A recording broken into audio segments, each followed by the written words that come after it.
Hey guys, we got a really exciting video for you today. Thanks to The Packaging Company and at The Packaging Co. on Instagram. All the links are down below. We're going to show you when to foam roll, what to foam roll, where to foam roll, and a little science behind it. Let's go! So, as you can see, we have a ton of foam rollers. 25 to be exact. So we're doing a contest and we're giving away 10 of these. So contest rules, they're all down below, but I'll lay them down for you right here. So subscribe to us on YouTube, follow us on Instagram, follow The Packaging Co. on Instagram, and also tag 2 friends in the comments on our Instagram post about foam rolling, and each additional friend you tag is an extra entry. Hey guys, so for all your personal and business packaging supplies and products, head to The Packaging Company. They're the best out there.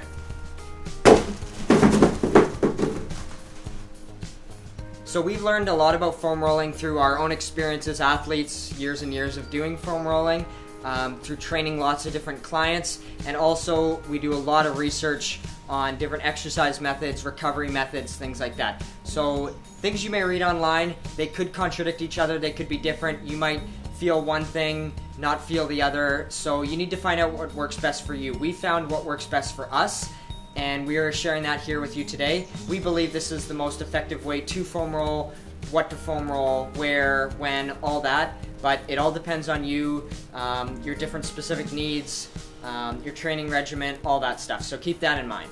So after your workout, or even sometimes during daily life tasks, you're going through a process of breaking down and repairing your muscles. So over time, this causes the muscles to become tight because the fascia, the connective tissue overlying the muscles, starts to thicken and shorten to protect the muscles underlying it from further damage. So sometimes the fibers in the fascia can contract so much that you get trigger points, and even if you can't feel those trigger points, you might have some tight fascia and tight muscles. So by foam rolling, you're going to get a ton of benefits, which we will outline now. Hey guys, so we included the meta-analysis down below, so give that a read if you want to find out even more in-depth information. It's where we got most of our facts from. So 3 major things that foam rolling can help with. Number 1 is it can decrease your recovery time. Number 2, it can decrease DOMS, which is delayed onset muscle soreness. So that's when you wake up the morning after leg day and you can barely walk. Happens to Ryan a lot. This is exact footage of Sean post-leg day. 3, it can increase your range of motion. So what we like to pair with foam rolling is stretching. So those 2 together really exaggerate the 3 things I just talked about. So for timing when foam rolling, you do see some people who go crazy speed, some people who just keep it on, the pressure point. But in our opinion, the best way to do it, just a nice, slow, relaxed roll all the way through the muscle and all the way back. 20, 30 seconds, and then keep going on to the next muscle group. If by the end, or maybe that same evening, you do foam rolling on the same muscle because it's extra sore, that's totally fine too. You just want to make sure you're not going over the same muscle group for too long, because that can actually cause inflammation and not help your case. Even if your muscles aren't sore, rolling definitely has its benefits. So you can start by just foam rolling from your feet to your neck, just going all throughout all the different muscle groups. Take your time. Or if you have soreness in one particular spot, let's say the IT band, you can start there, focus on there, but really make sure that you do the muscles surrounding as well, because everything, the muscles, the fascia, it's all interconnected. So that's really important to get everything around there. So when should you foam roll? Well, a couple different times. You could just get into a routine and do it every single night. That's a great option. Or if you're warming up, sometimes we foam roll and then do a dynamic warm-up. That can really get your body ready for a workout. Or after really intense exercise, foam rolling and stretching is another amazing time to do it. A really important thing to remember is that when you're foam rolling, don't go directly over joints. For example, like your knee, you don't want to hit your patella with the foam roller or anything like that. And then when you're doing the shin, make sure you stay on the muscle side, not directly on the bone. So try to avoid that to avoid injury.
Alrighty guys, so when foam rolling your back, you gotta be really careful because you have your spine, obviously, and that has a lot of important things in it. So it's definitely a personal preference. Do what feels best for you.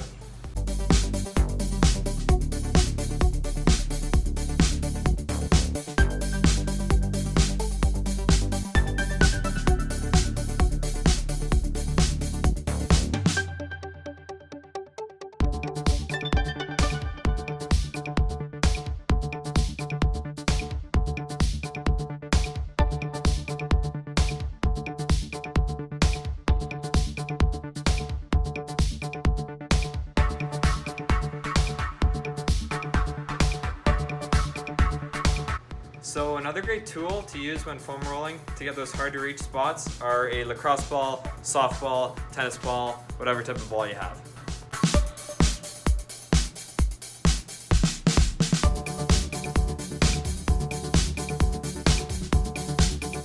So this is a weird one, but if you want to get the pec muscle, this is a good way of doing it.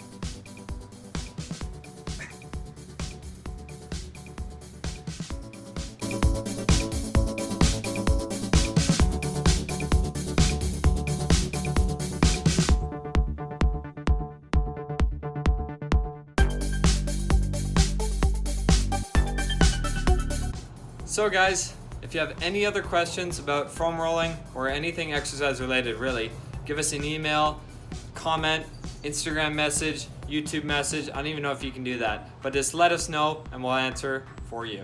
Let's go.